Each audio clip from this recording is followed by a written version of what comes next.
You'd think a man like me would remember the exact moment he fell in love. But the truth is, it wasn't fireworks. It wasn't some grand entrance, or a spotlight shining from the heavens. No. It was a coffee shop. A cheap, quiet, almost forgotten coffee shop in the middle of East Village, Manhattan. And a girl with the saddest smile I'd ever seen. But let me back up. I'm Jonathan Hale, CEO of Hale Dynamics, a tech conglomerate that most people think was born out of pure genius. The reality? 10 years ago, I was living on cup ramen and washing dishes in a Chinatown restaurant just to keep my head above water while building my first app in a basement that smelled like rats and regret.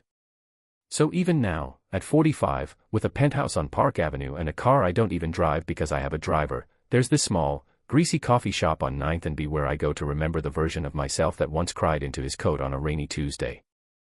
Back then, this place was my sanctuary. No expectations. No pressure. Just bad coffee, a cracked leather booth, and quiet. That's where I was that morning. Gray suit, crisp shirt, Rolex. Sitting alone with a black coffee in my thoughts, trying to remember what it felt like to want something so badly you could taste the failure in your mouth every night. Then I saw her. She was standing in line, wearing a faded green coat 2 sizes too big, her hands jammed into the pockets. Hair pulled back in a loose ponytail. No makeup. No jewelry. Just this naturalness about her. Familiar. Tired. Real. I knew her face. It took me a second. She worked at my house. One of the new hires from the agency my assistant dealt with. Her name was Ava, I think. Quiet. Polite. I'd seen her around the kitchen when I came home early one evening last week. But honestly, until that moment, I hadn't really seen her. I stood up without thinking. Walked to the counter just as she was pulling out a few crumpled dollar bills. I got it, I said. She turned, startled. Those eyes, soft brown, almost amber in the morning light, looked up at me like she wasn't sure if I was joking. Sir, she asked. I smiled.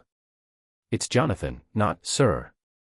And I'm just a guy who likes to buy coffee for people who look like they've had a long morning. She hesitated. You don't have to. I want to.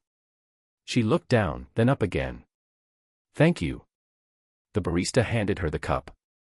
She took it, mumbled a quiet thanks, and turned to leave. But something in me couldn't let it end there. Do you have a minute? I asked. She froze. Just to sit. No pressure. I'm not. I mean, this isn't weird, is it? I added, suddenly aware of how it might look. A billionaire CEO asking his house cleaner to sit down for coffee. She looked torn. But after a second, she nodded.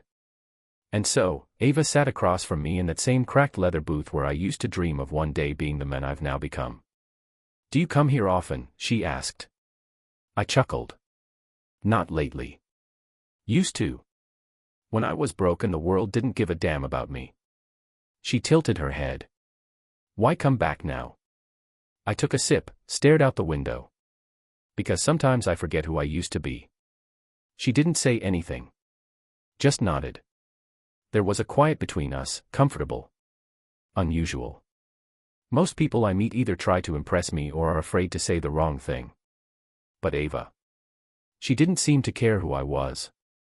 I didn't think you even noticed me, she said after a while. I didn't, I admitted. Not really. Until now. Her lips pressed together, unsure how to respond. I've only been at the house 2 weeks. And before that. She shrugged. Cleaning houses. Watching my younger brother. Helping my dad at his store in Queens. I nodded slowly. You're close with your family? She hesitated. Very. Though, sometimes I wish I wasn't. There it was. A hint of something. A fracture beneath the surface. What do you mean? She looked away. It's complicated. You'd be surprised how familiar I am with complicated. A ghost of a smile tugged at her lips, but it didn't quite reach her eyes. She was guarded. Not in a cold way, just cautious. Like someone who had learned that trust could be a dangerous thing. I should probably get going, she said after a few more minutes. Of course, I said, standing with her. But, would it be crazy if I asked to see you again? She blinked. Like, on a date? I nodded. She looked down at her cup, then back at me. You're my boss. I can fix that, I said. You'd never have to clean my house again. Her laugh was small but genuine. You'd fire me just to ask me out? I'd promote you, actually. To something better. Something that pays more and doesn't involve scrubbing floors. You really think I'm the type who'd say yes to that? I held up my hands. No assumptions. Just a coffee. Or lunch. Or whatever you're comfortable with. She studied me for a long moment. Then, finally, nodded. Okay, she said. But only if you promise not to treat me like someone you're rescuing. I smiled. Deal. That night, I couldn't stop thinking about her. The way she wrapped her hands around the coffee cup like it was something precious. The way her voice softened when she spoke about her brother. The way she didn't try to impress me. She didn't need to. I texted my assistant the next morning, transfer Ava Rivera to the West Side property cleaning schedule. No more assignments at my residence. I'll explain later. But before I could even hit send, I got a call. Blocked number. I answered. Hello. A male voice on the other end. Thick accent. Stern. Cold.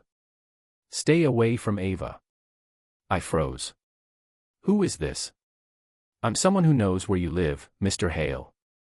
And someone who cares about that girl more than you ever will. The line went dead. I stood in my office, staring at the phone in my hand, heartbeat pounding. Who the hell was that? And why did it feel like Ava was hiding something I was never supposed to find? The next morning, I woke up to a silence that didn't feel like peace. It felt like waiting. Like something was sitting just outside the frame of my life, watching, ready to unravel everything. I'd spent the night replaying that phone call in my head. Stay away from Ava. The words weren't shouted, they weren't emotional, they were cold. Like a warning from someone who didn't bluff. And the thing that got to me most? It wasn't fear.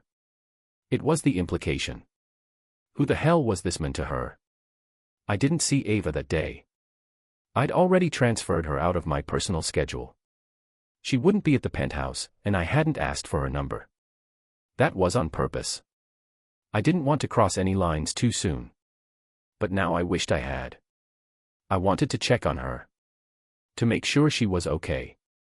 I tried calling the agency, but they just gave me her work assignment, some townhouse in the Upper West Side. I considered driving there myself. Instead, I waited. By late afternoon, I did what I always do when I'm spiraling, I called Eli. Eli Vaughn has been my lawyer and best friend for over 15 years.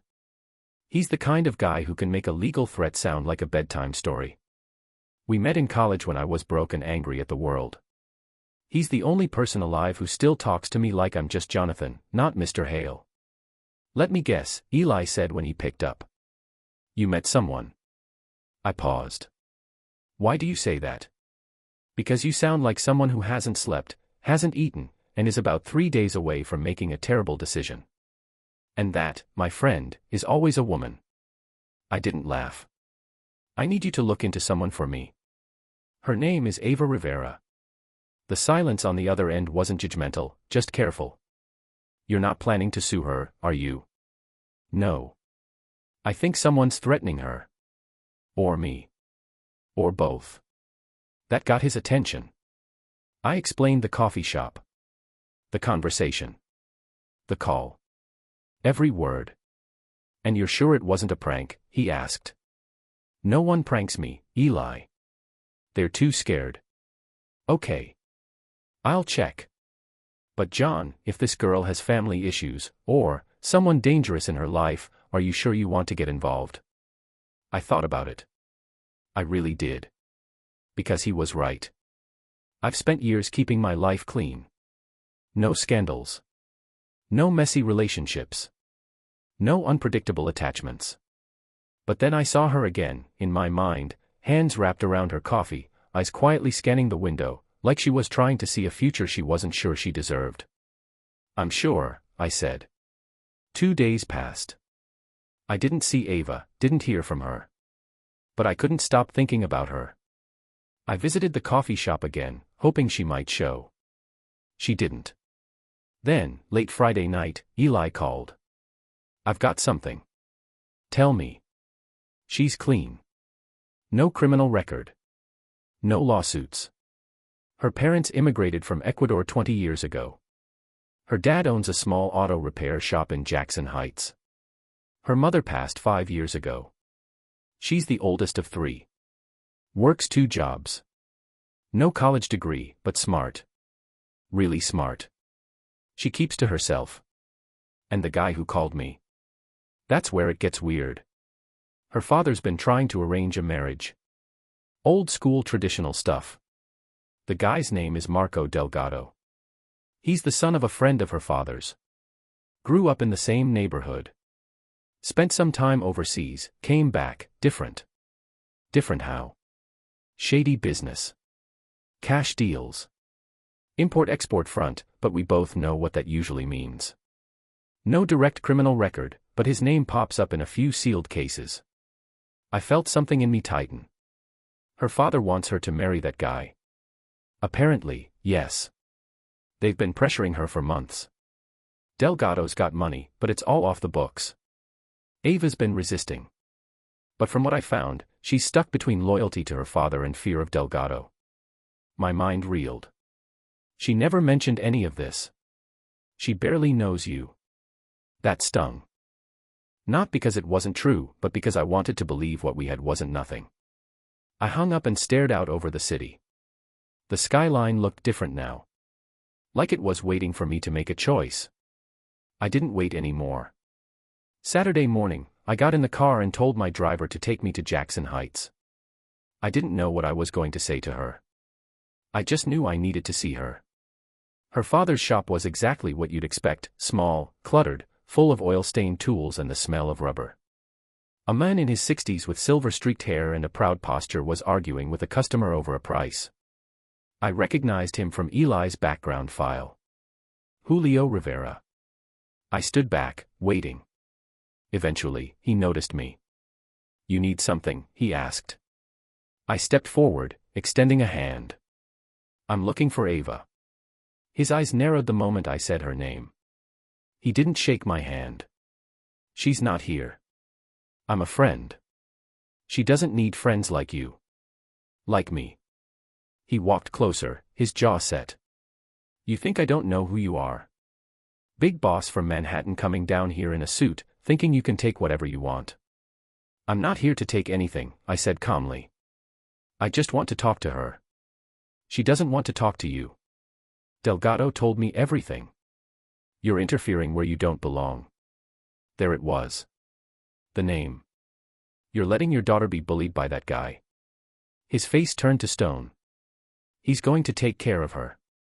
Give her a life. She already has a life. One she's working for. On her own." He didn't respond. Just walked back into the shop like the conversation was over. I turned to leave, but that's when I saw her. Ava. Standing at the end of the block, holding a bag of groceries, watching everything. She looked frozen. Not in fear, just, like she didn't know whether to come closer or run away. "Ava," I said softly. She hesitated, then walked slowly toward me. "What are you doing here?" she asked, her voice quiet. "I had to see you." She looked past me toward her father's shop. "You shouldn't have come." "I got a call," I said. "Someone threatening me. Telling me to stay away from you." Her shoulders dropped, like she'd been carrying the weight of that secret for too long. "I'm sorry," she whispered. "I didn't want you involved." "Well, I am. And I'm not going anywhere." Tears welled up in her eyes, but she blinked them away. "You don't understand," she said. "Marco, he's not just someone my father knows. He's dangerous." "Then let me help you." "You can't. Try me." She looked at me, really looked, and for the first time, I saw the depth of her fear. Not for herself, but for me. He said if I see you again, he'll ruin you. He knows things. People. I stepped closer. Ava, I built an empire from nothing. I've faced worse than men who make threats in the dark. But I've never met anyone like you. I don't want to be your weakness, she said, voice trembling. You're not, I replied. You're the only thing lately that makes me feel strong. She swallowed hard. I have to go, she whispered. And just like that, she turned and walked away. But she left something behind that day, not her fear, not her past, but a choice. And I already knew mine. I wasn't letting her go. They say love makes you brave. But I wasn't feeling brave, I was feeling reckless. After Ava walked away that afternoon in Jackson Heights, I sat in the back seat of my black SUV for a long time, staring out the window at nothing. My driver asked if I wanted to head back to Manhattan. I told him to wait. I couldn't stop thinking about her face, that heartbreaking mix of fear and apology. She was trying to protect me from something, someone, and I hated the idea that she believed she had to face it alone. I made a decision in that moment. I wasn't going to step back. I wasn't going to disappear quietly just because some small-time thug made a phone call in the middle of the night. I texted Eli. I need everything you can find on Marco Delgado. I don't care how buried it is. He responded right away. Already digging. Be careful, John. I should have listened to that last part. But I didn't. 3 days passed with no sign of Ava. I didn't see her at the coffee shop. She wasn't on the staff list at any of the other properties I owned. I even called the agency again, this time more firmly, and they told me she'd taken a leave of absence. No reason given. She was hiding. I was pacing in my office at Hale Tower when Eli finally showed up, a folder in his hand and a grim look on his face. He didn't waste time. Delgado's dirtier than we thought. He laid out photos, documents, even surveillance shots. I flipped through them slowly. Smuggling. Money laundering. Possibly human trafficking connections, he said. But the guy's careful. No paper trail. Uses shell companies. Operates through third parties. The feds have had their eye on him for a while but nothing stuck. And Ava? I asked. She's clean. Completely. But from what I can tell, Delgado has his claws in her family. Especially her father. I think her dad owes him money. A lot of it. I sat down hard in my chair, suddenly understanding so much more. She's not being courted, I muttered. She's being sold. Eli nodded grimly. That's how it looks. I clenched my fists. I'd seen some brutal things growing up on the lower end of the food chain, but this hit differently. Ava wasn't just being pressured, she was being trapped. Used as payment. I want to protect her, I said. Legally. Financially. Every way possible. Eli shook his head slowly. You can't swoop in and rescue her, John. Not like this. She's not a damsel in distress. She's a woman in danger. There's a difference. What do you suggest? We find leverage. Evidence. Something that puts Delgado on the defensive. And we let Ava make the next move. She has to come to you. That night, I sat alone in my penthouse, lights dimmed, the city glowing cold and distant outside my windows. I poured myself a glass of bourbon, but I didn't drink it. My mind was too full. I couldn't shake the memory of Ava's voice. I don't want to be your weakness. She wasn't.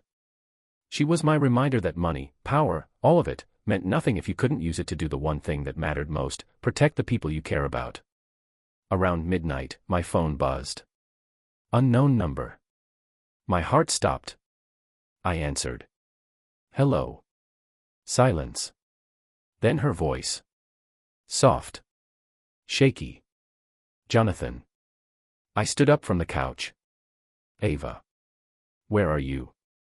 I can't stay long. I borrowed a friend's phone. Are you okay? No. Not really. I gripped the phone tighter. I don't know what you heard, she said, But whatever it was, it's probably true. I know about Delgado. About your father's debt. She exhaled sharply. Then you know I can't see you anymore. You can, Ava. There's always a way. No, you don't understand. Marco's not just dangerous, he's obsessed. He said if I even looked at another man, she broke off. He'd what? I asked, voice low. He said he'd hurt my brother. My dad. Anyone close to me. And now that you've shown up. Ava, listen to me. I'm not afraid of him. I can handle this. No, Jonathan, she said, her voice almost a whisper. You don't get it. He wants you to fight. He wants an excuse to come after you. I paused. Why? She was quiet for a long moment. Then, because hurting you would prove he controls me. The words hit me harder than I expected. I just wanted to clean houses and stay invisible, she said. But now. You're not invisible to me, I said. And I'm not going anywhere.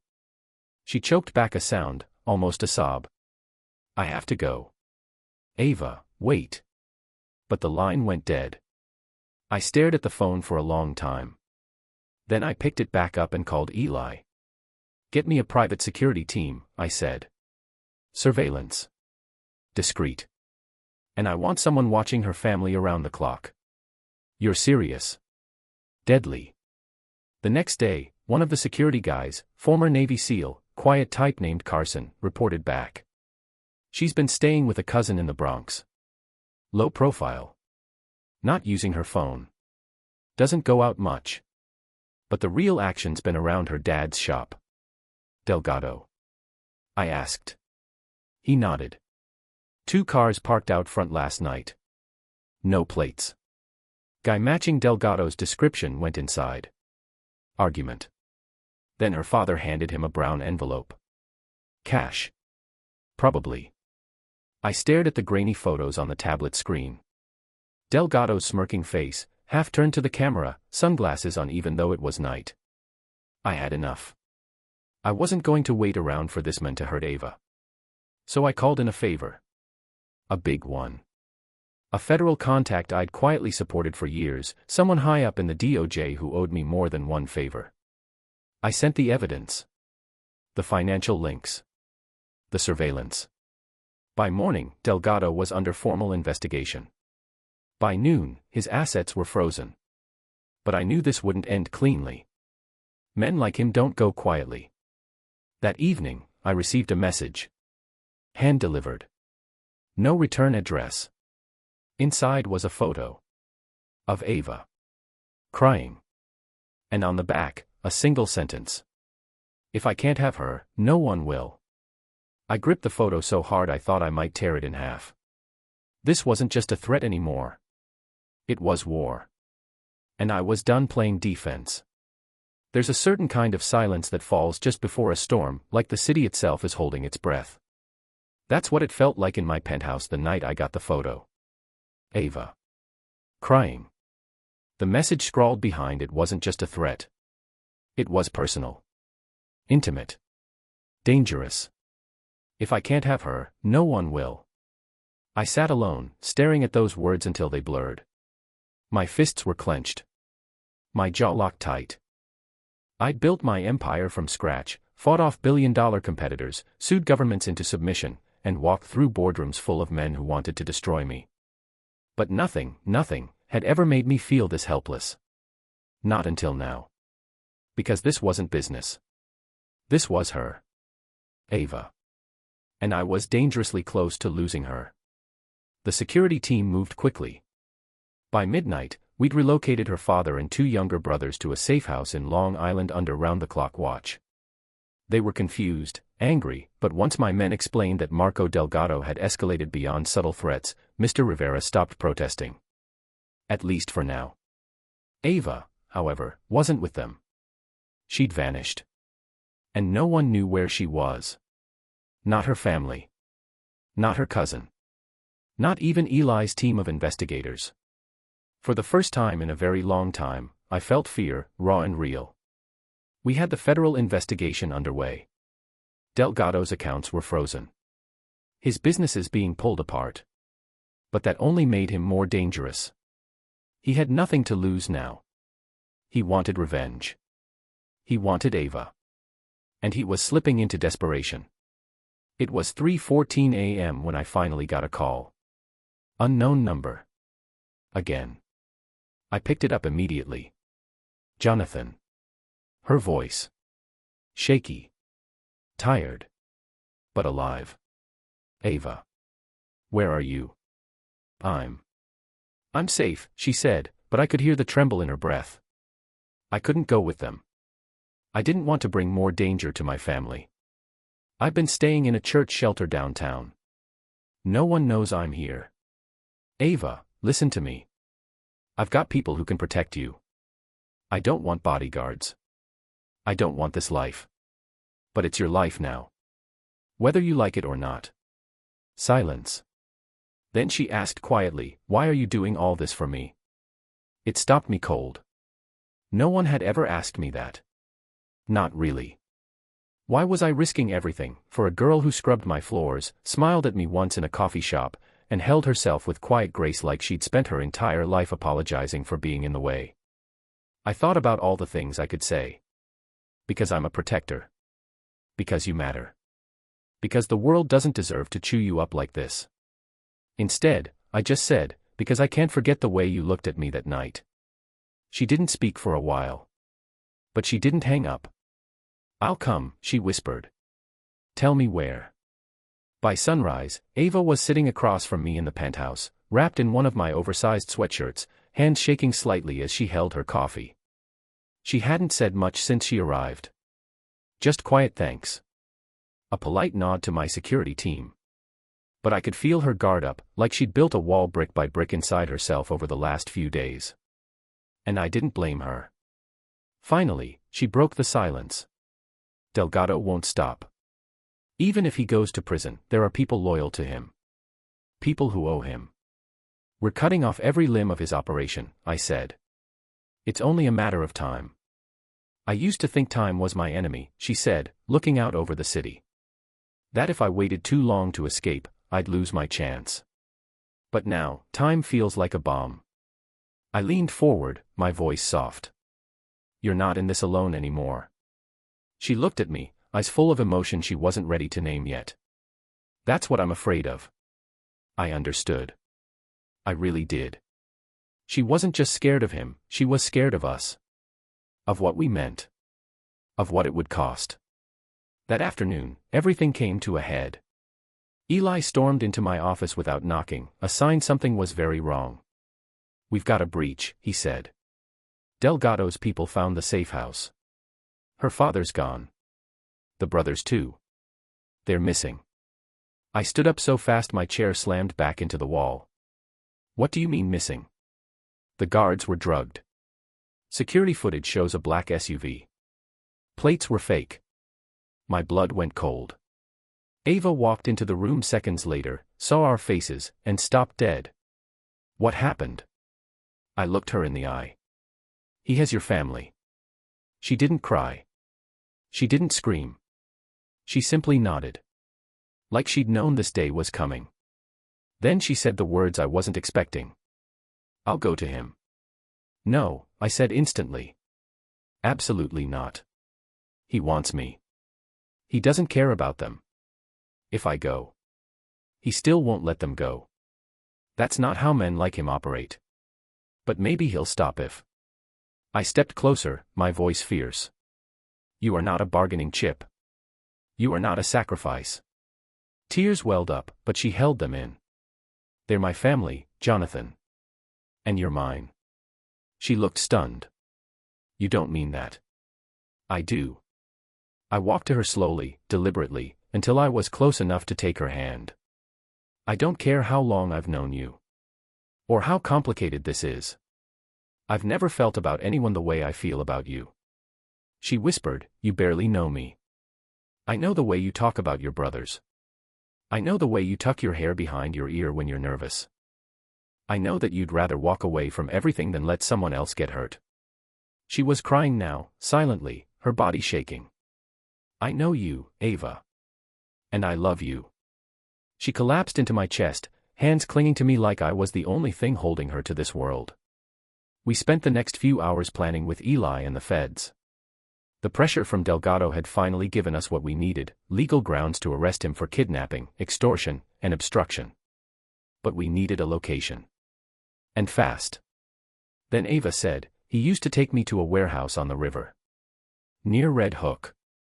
Said it was his private space. Where no one can hear you scream. The room went cold. Within an hour, federal agents, my private team, and NYPD were en route. And I was going with them. We reached the warehouse just before sunset. Guns drawn. Doors kicked open. Inside was chaos. Shouting. Movement. Flashlights sweeping across rusted metal beams and crates covered in plastic wrap. And then, voices. From the far corner. Ava's father.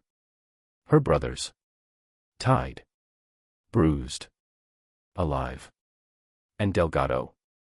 Gone. Again. Like a shadow slipping through the cracks. By nightfall, they were safe. We had enough evidence to crush his entire operation. The feds assured me it was only a matter of time before they brought him in. But none of that mattered as much as the moment Ava stepped into the penthouse later that night, looked at me, and said the one thing I'd been holding my breath for. I want to stay. I walked to her, slowly, as if she might disappear. Are you sure? She nodded, smiling through the tears. I've been running from everything for so long. I'm tired. And for the first time, I feel safe with you. I kissed her then. Not like a billionaire claiming a prize. But like a man who almost lost the one thing that finally made his world feel real. I never believed in peace after chaos. I believed in aftermaths. In cleanup. In scars that never really faded. So when Ava moved into the penthouse, it wasn't the romantic dream you'd expect, at least not right away. She walked through the glass doors like someone stepping onto thin ice. Slowly. Cautiously. Ready for it all to collapse beneath her. I gave her space. She took the guest bedroom, though I told her she could sleep wherever she wanted, including next to me. She chose distance. I respected it. At first. But I could feel it, something tightening between us, some invisible thread pulling at both our hearts but held back by fear. Hers. And, if I'm being honest, mine too. The days after Delgado vanished were a blur. The feds had frozen most of his assets. Interpol was involved. A half-dozen affiliates were arrested across the city. The headlines were brutal. Brooklyn crime lord evades arrest, feds launch nationwide manhunt. Delgado empire crumbles, but the king is still missing. Every day I expected news of his capture. Every night I watched Ava move through my world like a ghost, quiet, helpful, too polite to be real. She folded my laundry. Cooked dinner. Kept busy. And yet, something felt wrong. Not with her. With us. One night, I came home late after a board meeting. I found Ava in the kitchen, sitting at the counter with her laptop open. The soft glow of the screen lit her face like a painting. She didn't notice me at first. I watched her, hands shaking, breath shallow. She was reading something. A message. I cleared my throat gently. She jumped, slammed the laptop shut, and forced a smile. You scared me, she said. I walked closer. What were you reading? Nothing. Just some old emails. Ava. Her eyes flickered. Jonathan, don't. I looked at her for a long time. Then I asked the question I hadn't dared ask until now. Are you still in contact with him? Silence. And that silence was an answer. I stepped back, like I'd been hit. I didn't tell him where I am, she said quickly. I didn't help him escape. I swear. But you're talking to him. Not by choice, she said, her voice tight. He found a way. He sends messages through anonymous email accounts. Sometimes he threatens me. Sometimes he begs. Begs. I repeated, stunned. Her eyes filled with tears. He says he loves me. That he was just trying to protect my family. That he never meant to hurt anyone. I turned away from her, jaw clenched. He's manipulating you. I know that, she snapped. I'm not stupid. Then why are you answering him? She hesitated. I don't know. Part of me feels like, if I stop, he'll do something worse. Or maybe, I said slowly, part of you still cares. That cut her deep. I saw it. She stood abruptly. You think I want him back? I don't know what to think. She looked at me like I'd just kicked her. Then she said something that shocked me. You don't know me at all, Jonathan. She didn't sleep in the guest room that night. She didn't sleep at all. I found her curled up on the balcony just before sunrise, wrapped in a blanket, staring out at the skyline with hollow eyes. I brought her coffee. She didn't drink it. I'm scared, she finally said. Not of him. Of me. What do you mean? I don't know who I am anymore. I used to be a girl who cleaned houses, who kept her head down, who dreamed of nothing because dreaming was too dangerous. Now I'm living in a skyscraper, eating caviar, watching the men I love look at me like I'm a problem he doesn't know how to solve. I sat beside her. Quiet. Still. I'm not ashamed of where I came from, she said. But I'm terrified that I don't belong where I am. I touched her hand gently. You belong wherever you want to be. With whoever you choose.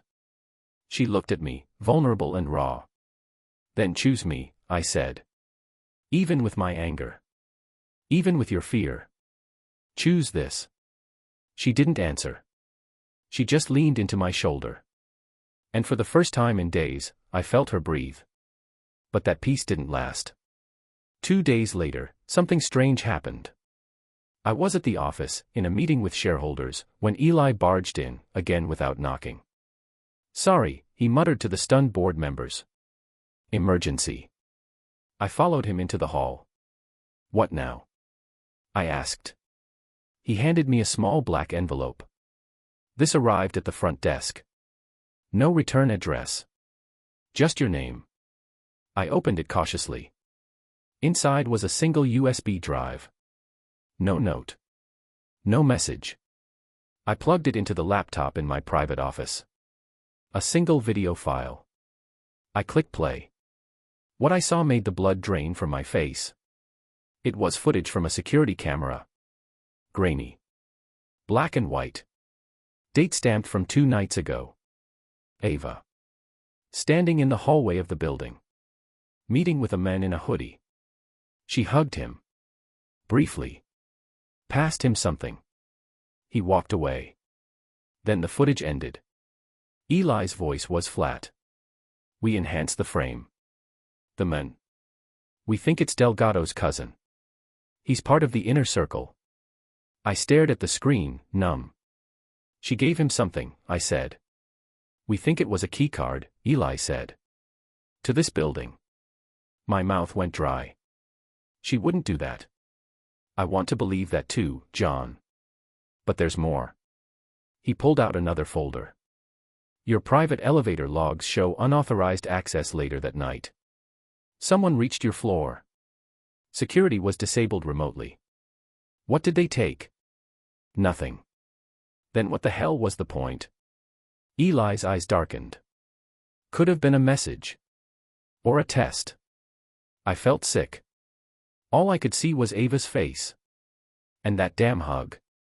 When I returned to the penthouse that night, she was in the kitchen again, chopping vegetables like nothing had happened. I watched her for a moment. The rhythm of her knife. The calm in her shoulders. Too calm.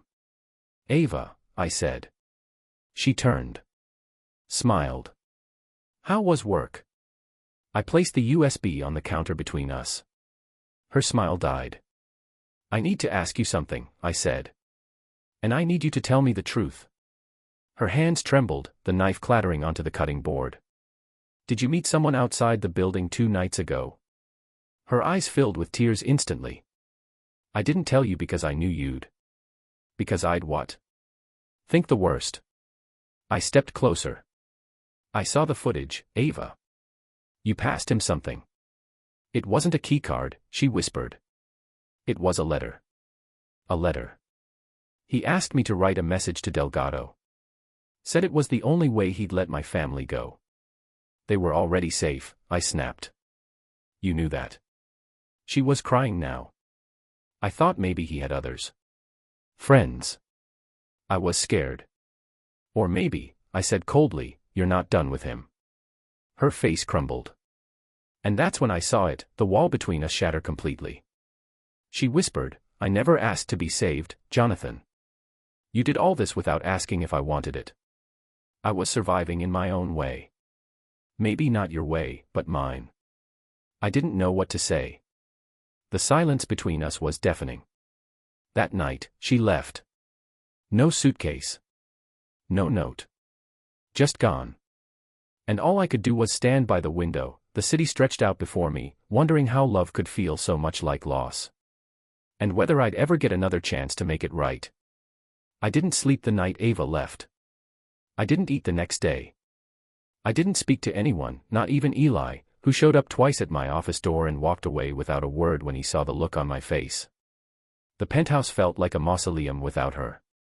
Her mug was still in the sink. The scarf she wore that rainy morning still hung on the back of the chair. The place smelled like her shampoo. Like cinnamon and rosemary. I should have gone after her. Should have called. Should have begged. But I didn't. I let her go. Because a part of me still didn't know if I could trust her. And the other part hated that I didn't. A week passed.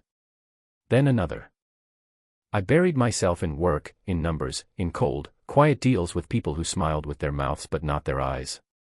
Every time my phone buzzed, my heart jumped. Every time it wasn't her, it sank deeper. Until the message finally came. It was short. Meet me. Pier 19. Midnight. No name. But I knew. I showed the text to Eli. He went pale. She's reaching out, he asked. I nodded. Could be a trap. She wouldn't do that. You said the same thing before, he reminded me. This time, I didn't answer. Because now, I wasn't so sure. The night air at the pier was cold and salty, and the fog rolled in thick as wool. I parked a block away, walked the rest of the distance under the dull orange glow of a single flickering street lamp. She stood at the end of the dock. Alone. Wearing a long coat. Her hair pulled back. She looked older, somehow, tired in a way no makeup could hide. But when she saw me, her face softened, and for a moment, I saw the girl I met in that coffee shop. The one who smiled like she had no idea how beautiful she was. Thank you for coming, she said. You ran, I said flatly. I needed to. You disappeared. I was scared. Of me. Of everything, she said. Of how much I loved you. Of how easily I could destroy everything you built just by being close. You think I care about that? You should, she said, stepping closer. Delgado is still out there. And now he's desperate. I clenched my fists. Are you still in contact with him? She shook her head. No. Not anymore. I cut all ties. Burned the SIM cards. Changed phones. Left everything behind. That's why I vanished. I needed to disappear so he couldn't find me either. I stared at her. The cold wind whipped her hair across her face, but she didn't flinch. I had to choose, she said softly. Between running from him, or finally running toward something that felt like a future. I took a breath. And did you choose me? She hesitated. And I felt my heart break, just a little. But then she reached into her coat pocket and pulled out a small brown envelope. Inside it was a folded letter. Handwritten. I opened it. It was addressed to me. In Delgado's handwriting. If you're reading this, it means Ava gave you what I wanted her to destroy. You think she's weak. But she's the strongest person I ever knew. She could have run with me. She could have helped me escape. But she didn't. I wanted her to choose me. She chose you. You win, billionaire. But don't ever forget, she's the one who saved you. Not the other way around. MD. I read the letter twice. Then I looked at her. Really looked at her. You had this the whole time? She nodded. He gave it to his cousin the night of the surveillance video. Told him to give it to me if I refused to leave with him. I didn't want to show you at first. I didn't want to admit how close I came to making the wrong choice. My throat tightened. Why now? Because I don't want to live with half-truths between us. Not if there's still a chance. I stepped toward her. You left, Ava. You disappeared without saying a word. Because I thought you saw me as a threat. Not as a partner. Not as someone worth loving. I was angry, I admitted. And scared. She smiled sadly. That makes two of us. We stood in silence. The only sound was the water slapping gently against the dock. Then she said, I want to come home, Jonathan. If you still want me. I didn't answer with words. I kissed her instead. And this time, she didn't pull away. The next morning, Eli walked into my office and closed the door behind him. You're not going to like this, he said. Try me. He dropped a file on my desk. Interpol caught Delgado. Last night. In Buenos Aires. He's being extradited. Should be in U.S. custody by Friday. I exhaled sharply. Relief. Nausea. Everything at once. There's more, Eli said. He had a burner phone on him. 2 calls were made the night before his arrest. One to an unknown number in Brooklyn. One to an untraceable satellite line that pinged near the city limits. I stared at him. You think it was Ava? I know it wasn't her phone, Eli said carefully. But it might have been someone close to her. Someone you've never questioned. My stomach twisted. Like who? Her mother, he said. I blinked. What? She was the one who insisted on the arranged marriage, right? Tied to some old favor Delgado did for the family years ago. Maybe she was more involved than you knew. I sank back into my chair. Another secret. Another thread unraveling. That night, Ava and I had dinner together. For once, she looked calm. Lighter. But I couldn't shake the question in my mind. So I asked it. Did your mother know where you were hiding? She paused with her wine glass halfway to her lips. I never told her, she said. Why? I hesitated. Then I told her everything, Delgado's arrest. The calls. The satellite trace. She turned pale. I don't believe it, she whispered. My mother wouldn't. But the doubt was already in her eyes. I took her hand. We need to know the truth, Ava. If there's anyone still tied to him, we have to cut that cord completely. She nodded slowly. I'll talk to her, she said. But if she's part of this, I don't know if I can forgive her. You don't have to forgive, I said quietly. You just have to know. The next day, Ava went to Queens. To the house she grew up in. I didn't go with her. She said it was something she had to do alone. She was gone for hours. When she came back, she looked shattered. And in her hand was a small red envelope. No name. No stamp. Inside was a photograph. Of Ava. As a little girl. Standing beside a young Delgado. Smiling. I stared at the photo. Ava was maybe 6. Delgado couldn't have been older than 17. They stood in front of a small market, sunlight flooding their faces, arms draped casually like old friends or cousins. She had a juice box in one hand. He was holding a lollipop. They were smiling. She looked happy. Completely unaware of who she stood next to. I don't remember this, she said, her voice shaking. I mean, I vaguely remember the market. The candy. But him. She pointed to Delgado. Nothing. It's like he was just some guy who showed up once and disappeared. I set the photo on the table between us. It suddenly felt radioactive. Like proof of something neither of us wanted to see. Your mother gave you this. She nodded slowly, her eyes glassy. I went to see her. I asked her if she ever talked to Delgado. If she ever helped him, or hid anything. She didn't answer. Just gave me this and said, "It's time you remember where you come from." I leaned back in my chair, processing it all. So she knew. Yes, Ava whispered. She's been part of this all along. Not helping him exactly, but never cutting ties either. She still believes in loyalty to the past. To people who helped us when we had nothing. Even if those people turned out to be monsters. I could see the heartbreak on her face. It wasn't just about Delgado anymore. It was about everything, the childhood she couldn't trust, the mother she didn't recognize, the life that now felt like a lie. "I'm sorry," I said quietly. "For all of it." She looked at me for a long time. "Do you think people like me, people with messy pasts, with dangerous history trailing behind them, can really ever be safe with people like you?" I stood up and walked to her side. Sat next to her. Took her hand. "I don't want safety," I said. "I want truth. And I want you. Whatever comes with that, I'll face it. Just don't walk away again." She broke down then. Leaned into my chest and sobbed, like she'd been holding back for years. I held her until the shaking stopped. Until her breathing slowed. Until the storm passed. Then she said something that changed everything. "I want to go to the police." I pulled back slightly. "What?" "I want to testify.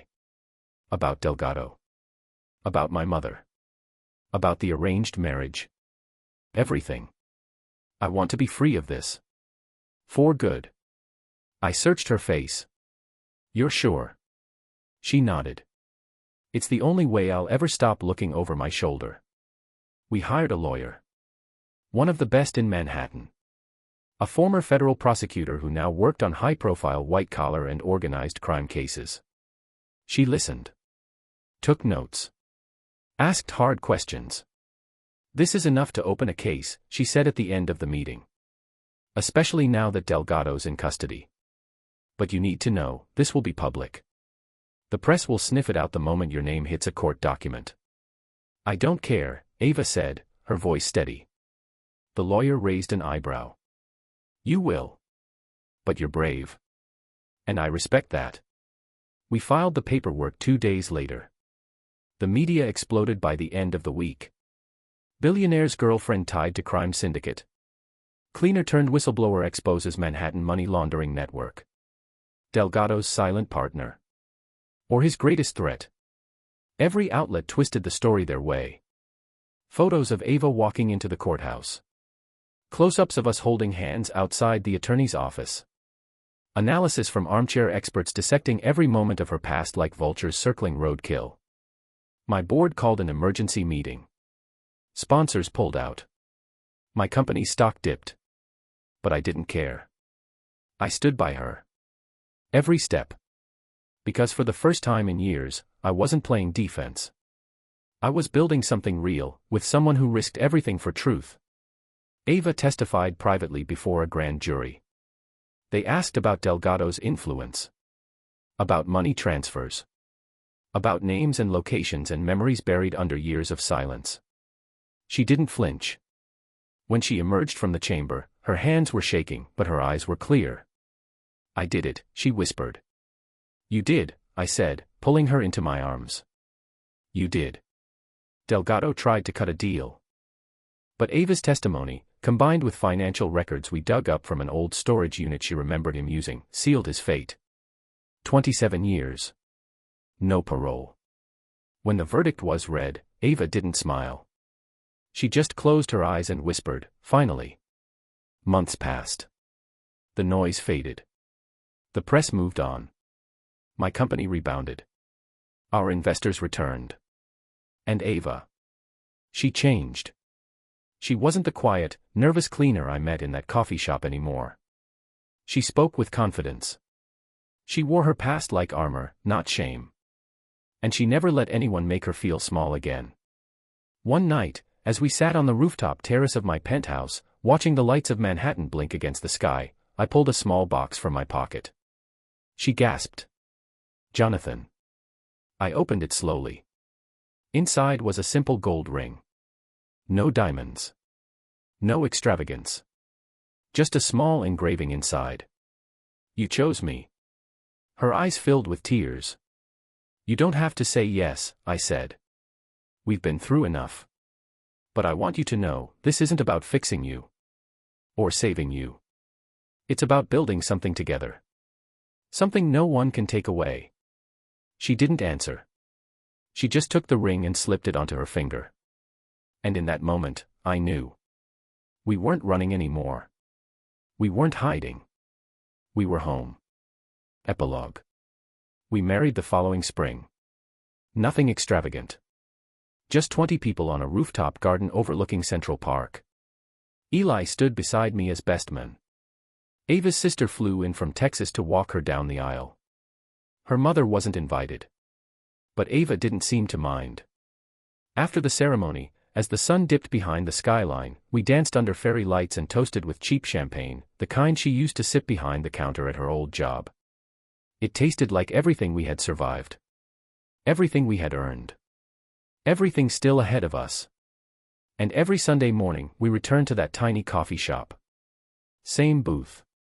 Same table. 2 cups of bitter black coffee. I still remember the first time I saw her there.